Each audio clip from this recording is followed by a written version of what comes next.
حضرت ابو سعید خدری رضی اللہ تعالی عنہ سے معروف روایت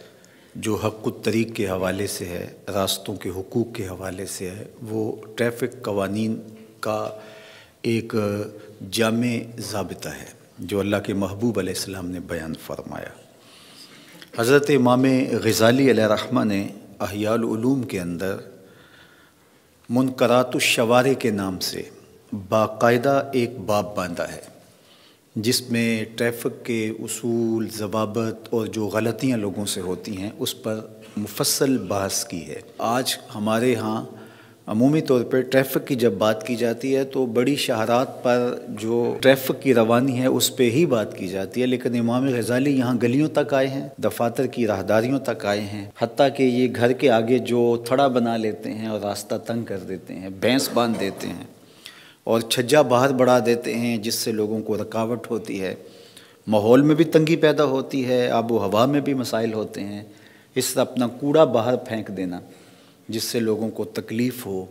اور راستے کے اندر بیٹھ کر کے رکاوٹ کھڑی کر دینا، تو یہ وہ ساری چیزیں ہیں کہ جو انتہائی اذیت ناک ہوتی ہیں۔ آپ کتنی جلدی میں جا رہے ہوتے ہیں، یہ آپ کے ذہن میں ہوتا ہے کہ میرا ہدف کیا ہے اور میں نے کتنی جلدی پہنچنا ہے، اور راستے کے اندر کوئی بندہ گاڑی کھڑی کر کے اور وہ باتوں میں لگا ہوتا ہے، دکان پہ کوئی چیز خرید رہا ہوتا ہے، سڑک پہ یوں ہی اس نے گاڑی کھڑی کر دی ہوتی ہے،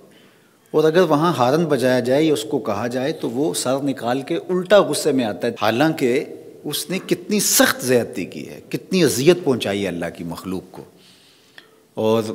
پھر شاہراہات کے اوپر جو رکاوٹیں کھڑی کر دی جاتی ہیں، سسکتے مریض جس طرح اذیتوں سے گزرتے ہیں اور پھر جو ان کی حالت ہوتی ہے، الیاذ باللہ ایسے ایسے مناظر ہم دیکھتے ہیں سڑکوں کے اوپر جب بندشیں ہوتی ہیں،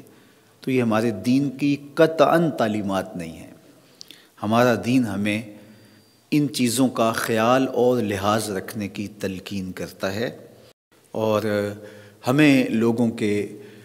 جذبات کا خیال رکھنے کی بھی تلقین کرتا ہے، لوگوں کے لیے کشادگی پیدا کرنے کی بھی تلقین کرتا ہے، لوگوں کے راستوں کے اندر اذیت سے بھی روکتا ہے اور منع کرتا ہے۔ یہ ہمارے دین کی نزاکتیں ہیں،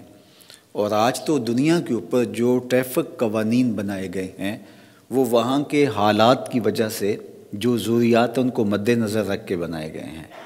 لیکن ہمارے ہاں ہمارے دین نے صدیوں قبل ہمیں یہ ضابطے، یہ بنیادی اصول اور ضوابط پہلے ہی طے کر کے دے دیے، تو لہٰذا یہ قوانین جب ہم اختیار کرتے ہیں تو یہ محض ہمارا کوئی احسان نہیں ہوتا، یہ ہمارا دین ہے۔ اگر ہم کسی کے لیے راستہ چھوڑتے ہیں یا اپنی لین پہ چلتے ہیں، اپنے راستے پہ چلتے ہیں، یا پارکنگ صحیح جگہ پہ کرتے ہیں، تو یہ نہیں کہ ملکی قانون کو فالو کر رہے ہیں اور ملکی قانون کا احترام کر رہے ہیں، ٹھیک، اگر نہ کریں تو پھر بھی کوئی فرق نہیں پڑتا، نہیں،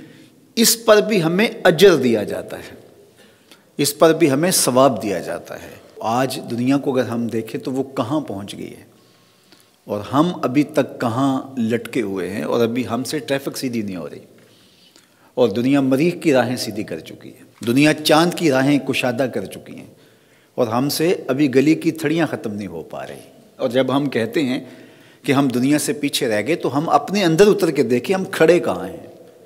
اور اس کو ہم حقارت سے دیکھتے ہیں، یہ بھی کوئی بڑا کام ہے؟ کسی کو آپ کہہ کے دیکھ لیں کہ یار گاڑی یہاں کیوں کھڑی کی ہے، یہاں کر دیتے،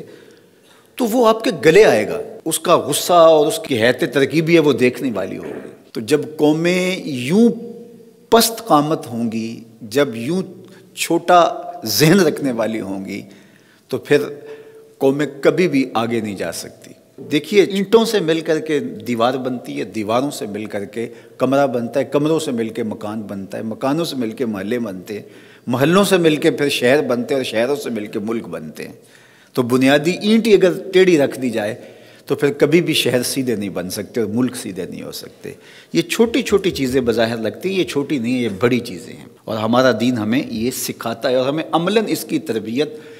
صرف پڑھ لینے سے نہیں، عملی مشق کرنی اس کی چاہیے، اور اس کو سیکھنے سے ہم ضرر سے بچ سکتے ہیں۔ بعض اوقات ایسا ہوتا ہے کہ ہم سفر پہ رات 2 بجے 3 بجے واپس آ رہے ہوتے ہیں، تو اشارہ بند ہوتا ہے، ہم گاڑی روک لیتے ہیں، چونکہ وہاں نہ اس وقت کوئی ٹریفک وارڈن کھڑا ہے، نہ اس وقت کوئی بندہ دیکھ رہا ہے، اکیلی گاڑی ہماری کھڑی ہے، باقی لوگ آ رہے ہیں، تو جو میرے ساتھ ہوتا ہے تو اس کے دل میں بھی آتا ہے کہ ہم کیوں یہاں انتظار کر رہے ہیں. تو میں نے کہا نہیں، ہم اس کو نافذ کریں گے، ایک شخص بھی دیکھے، کوئی نہ بھی دیکھے. بلکہ ہم ایک سفر میں تھے تو وہاں واش روم 2 بنے تھے اور رات کا پچھلا پہر تھا،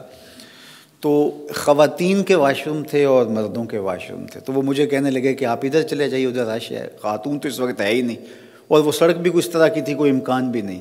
میں نے کہا کہ میں خواتین کے واش روم میں چلا جاؤں، اور اچانک میں اگر کوئی خاتون آ جاتی ہے تو میں وہاں سے نکل رہا ہوں گا، وہ دیکھے گی تو وہ میرے بارے کیا تاثر لے گی. اب میری گفتگو جب وہ سنتی ہے، کوئی خاتون اپنے گھر بیٹھ کے، اور وہ ایک تاثر ہے میرے بارے میں، اب اس چھوٹی سی بات سے کیا تاثر اس کے ذہن میں میرا پیدا ہوگا. تو یہ بظاہر چھوٹی چیزیں ہیں، لیکن ہمارے چھوٹی چھوٹی چیزوں سے بڑی بنتی ہے. انسان کے جو ذہن کے اندر خیالات پیدا ہوتے ہیں، انسان کے الفاظ وہی بنتے ہیں، اور جو الفاظ بنتے ہیں پھر وہی انسان کا عمل بننا شروع ہو جاتا ہے، اور وہ عمل ہی انسان کی شناخت بنتا ہے، اور اس سے اس کی شخصیت کا اندازہ کیا جا سکتا ہے. تو شخصیت انسان کے ان چھوٹے چھوٹے اعمال سے، ان اینٹوں سے جڑ کے شخصیت کا گھر تعمیر ہوتا ہے، اس کا محل تعمیر ہوتا ہے. وہ آپ تاج محل تعمیر کر لیں اس شخصیت کا، یا کوئی کڑ تعمیر کر لیں، جس طرح آپ کی مرضی ہے. تو وہ آپ نے سلیقے سے وہ اینٹیں لگانی ہے، وہ کس طرح لگانی ہے.